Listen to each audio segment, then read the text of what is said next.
सो आज का जो बहुत इंपोर्टेंट टॉपिक है बायोट-सैवर्ट लॉ, ये रियल में वाकई में बहुत ज्यादा इंपोर्टेंट है। इसलिए इंपोर्टेंट है कि ये हमारे जो बोर्ड सब में जो है हर साल पूछते हुए, सीबीएसई बोर्ड में तो पूछता है, लेकिन जो हमारा जो स्टेट बोर्ड है हमारा, उस बोर्ड के हिसाब से 10 साल के अंदर में 6 बार पूछा हुआ है। कैसे सवाल पूछता है? तो स्टेट बायोट-सैवर्ट लॉ। तो आपको जनरली क्या करना है, लॉ लिख देना है, उसका जो फॉर्मूला है वो लिखकर डायग्राम बना देना। ये हो गया 2 मार्क्स के लिए। इसके अलावा भी इसके कुछ एप्लीकेशन है वो उसमें ऐड रहते हैं। कौन सा? जैसे फॉर एग्जांपल कि किसी सर्कुलर लूप है, उसमें हमारे पास किसी स्मॉल लेंथ पे कितना मैग्नेटिक फील्ड आ रहा है किसी पॉइंट पर, उसके लिए हमारा एप्लीकेशन तब तो 5 नंबर का बन जाता है। इसलिए हम लोग को आज की क्लास कैसे पढ़ना है, ध्यान से पढ़ना है। ठीक है, स्टार्ट किया जाए बायोट-सैवर्ट लॉ के बारे में। सबसे पहला सवाल ये है, किसी भी स्टूडेंट का ये सवाल हो सकता है, या कोई बच्चा अपनी बात को जाहिर नहीं कर पाता है ना, कोई बच्चा अपनी बात को क्लियर नहीं कर पाता है, सर क्या करें? तो कोई किसी बच्चे के दिमाग में ये सवाल हो कि हम ये लॉ क्यों पढ़ेंगे, कि हम तो ऑलरेडी मैग्नेटिक फील्ड के बारे में जान चुके हैं, तो ये भी मैग्नेटिक फील्ड के बारे में ही बात करेंगे, लेकिन हम पढ़ेंगे क्यों? क्योंकि आपने पढ़ा ही है, जब किसी कंडक्टर में करंट को फ्लो करवाते हैं तो उसके अराउंड हमारा एक इफेक्ट पैदा होता है, जिसको मैग्नेटिक फील्ड कहते हैं। पढ़े कि नहीं पढ़े? उसके बाद हम लोग को इसमें भी मैग्नेटिक फील्ड ही मालूम करना है, लेकिन उसमें और इसमें क्या फर्क है? इसके पीछे बहुत बड़ा रीजन है। जब 2 साइंटिस्ट जब बैठे थे 1920 ईस्वी में, 1920 में, तो बायोट 2 साइंटिस्ट है, एक का नाम है बायोट और दूसरे का नाम है सैवर्ट। 2 साइंटिस्ट के दिमाग से ये लॉ बना।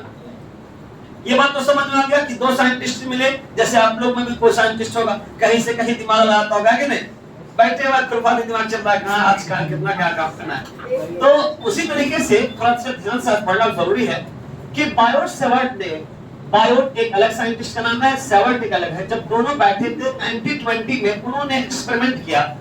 क्या एक्सपेरिमेंट किया कि एक कंडक्टर लिया, ठीक है, थोड़ा ध्यान सुनिएगा, और कंडक्टर लिया तो उसमें नॉर्मल सी बात है, करंट को फ्लो अप करवाएंगे कि नहीं करवाएंगे? तो उसने कंडक्टर जो है, देखा गया इस टाइप का एक कंडक्टर लिया गया। थोड़ा ध्यान से समझिएगा, थोड़ा सा 2 मिनट दीजिएगा तसल्ली से, एकदम पूरा का पूरा डेटा ही क्लियर कर देंगे कि हम क्यों पढ़ेंगे। सवाल है कि हम नहीं पढ़ेंगे, अरे पढ़ना पड़ेगा बाबू। जैसे आपने क्या किया, ये कंडक्टर है, एक कंडक्टर हमारे पास ऐसे जनरली ऐसे दिखाया था हम, लेकिन उसको थोड़ा सा समझाने के लिए सही रहेगा। कंडक्टर जैसे लिए, कंडक्टर का लेंथ आपका कुछ ना कुछ होगा, उसमें इस कंडक्टर में करंट को आपने फ्लो करवा दिया, तो फ्लो मान लीजिए होने लगा। आपको पता है कि जैसे कंडक्टर में जैसे ही करंट फ्लो करवाएंगे, उसके हर पॉइंट से, हर जगह से क्या होगा, मैग्नेटिक फील्ड जनरेट होना स्टार्ट हो जाएगा। होगा कि नहीं होगा? यहाँ तक कोई डाउट तो नहीं होगा। अब सवाल आता है कि why we study Biot Savart law, there is a reason behind this. यार भाई ना, तो हम बोलेंगे क्या रीजन है बताइए सर। हमने कहा बताइए कि आप पता चला कि हमारे पास सपोज ये कंडक्टर है और इसमें करंट फ्लो हो रहा है, उसके हर जगह से मैग्नेटिक फील्ड आपका पैदा होगा, हर जगह से, हर पॉइंट से। क्या सिर्फ यही से होगा? यही से होगा? नहीं सर, यहाँ से भी हो सकता है, यहाँ से भी हो सकता है, हर पॉइंट से हो सकता है, पूरे कंडक्टर ऑफ लेंथ से मैग्नेटिक फील्ड पैदा होगा। तो ये ठीक है, ये बात तो सही है। अब इसमें जितना करंट फ्लो हो रहा है तो सब जगह करंट सेम होगा, यानी करंट आ रही होगा, इसका निकलने वाला मैग्नेटिक फील्ड सब तरफ सेम होगा, हर तरफ सेम होगा। सर ये भी बात समझ गए कि हमारे पास करंट भी सेम होगा, और इससे निकलने वाला, इससे यानी कंडक्टर से निकलने वाला जो मैग्नेटिक फील्ड है, इफेक्ट है, वो हर तरफ, हर जगह पे क्या होगा, सेम होगा। लेकिन साइंटिस्ट जब एक्सपेरिमेंट कर रहे थे तो उन्होंने क्या किया, इस मैग्नेटिक फील्ड के जगह पे कहीं पे भी एक पॉइंट ले लिया, यानी कहीं पे भी एक पॉइंट ले लिया, कहीं पे भी, यहाँ यहाँ यहाँ यहाँ जहां मर्जी हो, कंडक्टर के आसपास आपने क्या किया, एक पॉइंट ले लिया, आपने एक पॉइंट ले लिया। तो इस पॉइंट पे उसने मैग्नेटिक फील्ड पता करना चाहा। रीजन ही बता रहा है कि why we study Coulomb's law.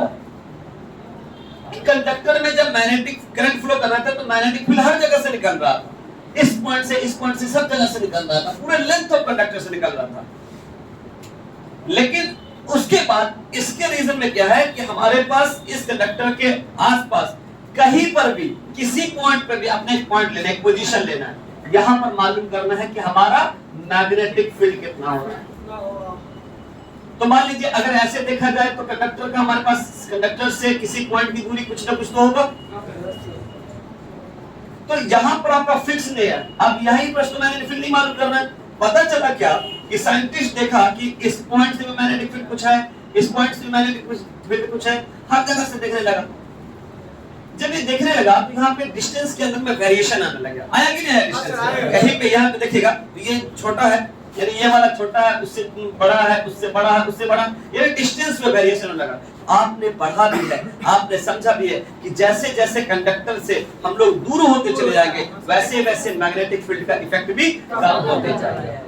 ये बात आपने पढ़ा, ठीक है। उसके बाद आप वहां बैठिए।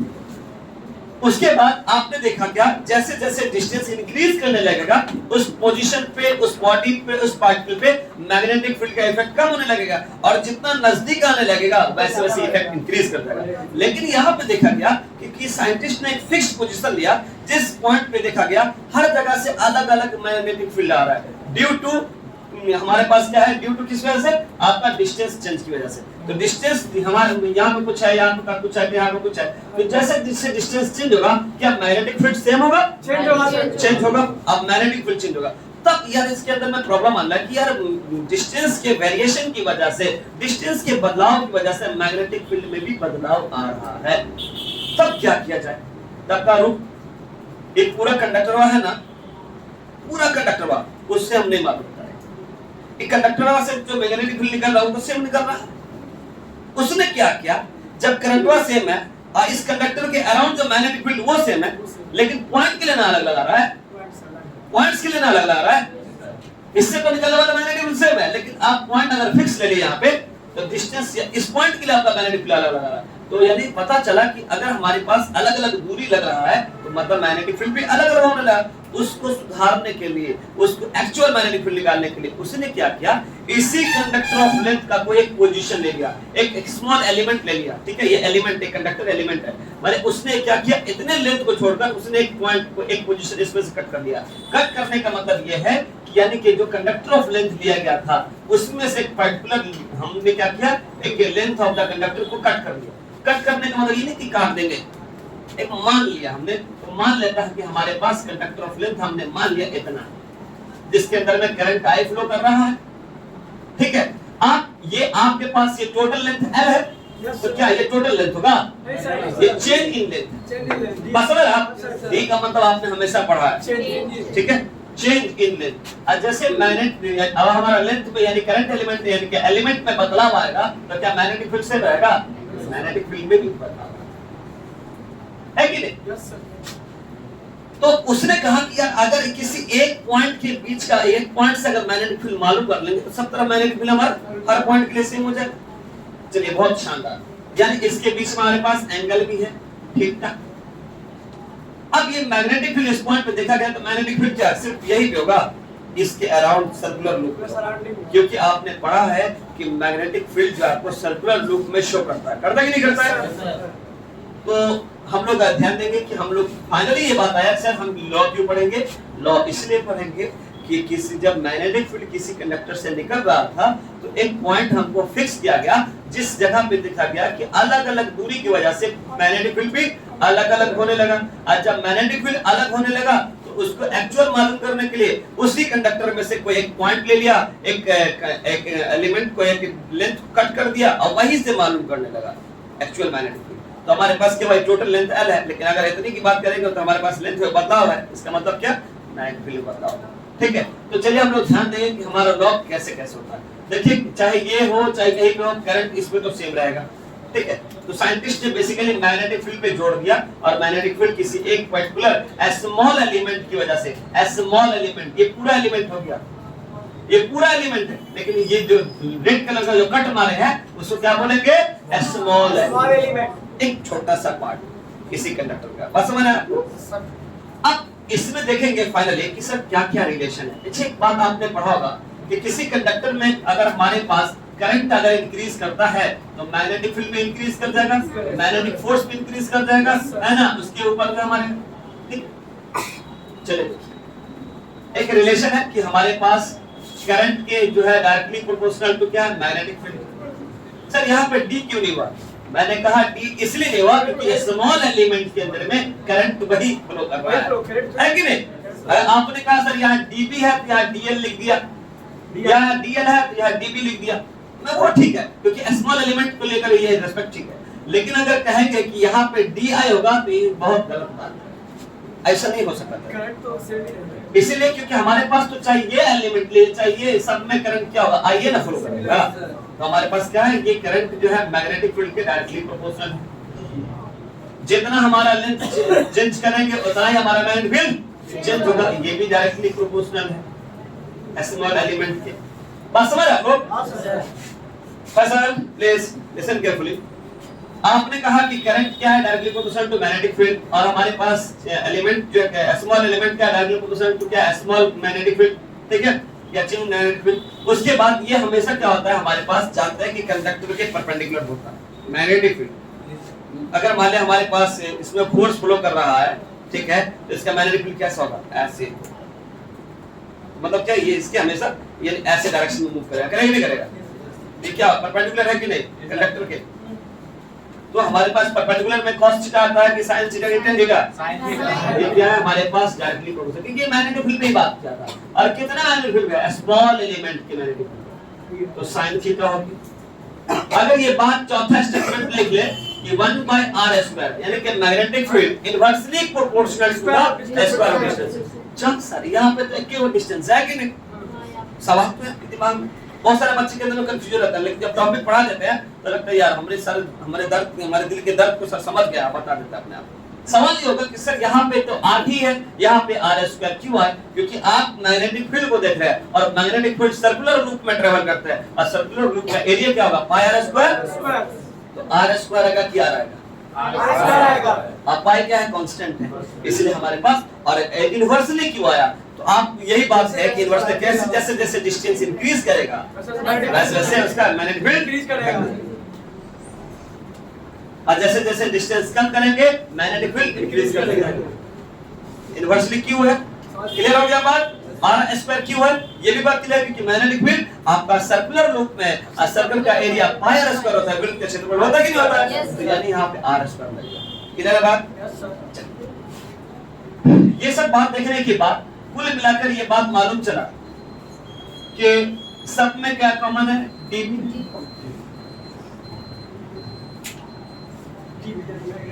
Directly proportional to IDL sin theta by r। अब इसको तो लॉ देख के भी लिख लेंगे, पहले तो इज्जत दे दीजिए साहब। According to this law the magnetic field, ठीक है, ठीक है, is directly proportional to the, ठीक है, current small element sine of angle and inversely proportional to, यानी कि ऐसे आप सिंपल फॉर्म में लिख सकते हैं कि according to this law the magnetic field is directly proportional to the current element. Current element मतलब शो करना होता है, स्मॉल एलिमेंट दे दीजिए, लेंथ भी तो बोल रहा है सर, लेंथ का बात हो रहा है। तो यहाँ पे आप जो कंडक्टर लिया है, कोई ना कोई एलिमेंट होगा, कॉपर होगा, एल्युमिनियम होगा, तो यहाँ पे स्मॉल एलिमेंट इसलिए यूज किया गया क्योंकि आप पर्टिकुलर किसी सर्टेन डिस्टेंस की बात कर रहे हैं। अगर लेंथ अगर लिखते तो पूरे कंडक्टर की बात होती है, ठीक है। तो directly proportional to current element and comma sin of angle and inversely proportional to square of distance। यहाँ तो कोई दिक्कत, क्यों लॉ पढ़ेंगे, समझ आ रहा है काशिफ, ठीक है। जब ये हटा तो घटा सावन की घटा, यानी ये जब प्रोपोर्शनल का साइन हटता है तो कांस्टेंट लाते हैं, यानी कि k उसके बाद ideal sin theta bye r²। बहुत सही। जैसे आपने इसमें जो है जहां पर इस तरीके से आपने फर्स्ट चैप्टर में कूलम्ब्स लॉ का जो कूलम्बियन कांस्टेंट है यानी k है, k की जगह पे आप क्या लिखते थे, 1/4πε0 लिखते थे, और उनका वैल्यू भी था 9 ठीक है, ठीक है। उसके बाद इसी तरीके से हम लोग जो है यहाँ पे k की जो k क्या कांस्टेंट है, चाहे आप लिख लीजिए μ0/4π इसको लिख दीजिए, चाहे k लिख दीजिए आप, चाहे μ0/4π लिख दीजिए, इनकी वैल्यू दोनों की वैल्यू सेम होता है, 10⁻⁷ टेस्ला मीटर पर एम्पियर, इसके यूनिट्स है। जब इसको सॉल्व करेंगे तो ये ऊपर चला जाएगा तो टेस्ला, ये ऊपर जाएगा तो मीटर स्क्वायर, और करंट का क्या होगा, एम्पियर। ये हमारे पास ठीक है सर। ये म्यू नॉट ये परमिएबिलिटी है जी, परमिएबिलिटी है। अब बात आता है कि k की जगह पे ये भी लिख सकते हैं, चलिए सर लिख के दिखा दीजिए एक बार आप। मैंने k की जगह पे μ0/4π ideal sin theta bye r², ठीक, आपका ये मेन फार्मूला हो गया, ठीक है। अब इस देखिए आपका मैग्नेटिक फील्ड स्केलर क्वांटिटी की वेक्टर क्वांटिटी।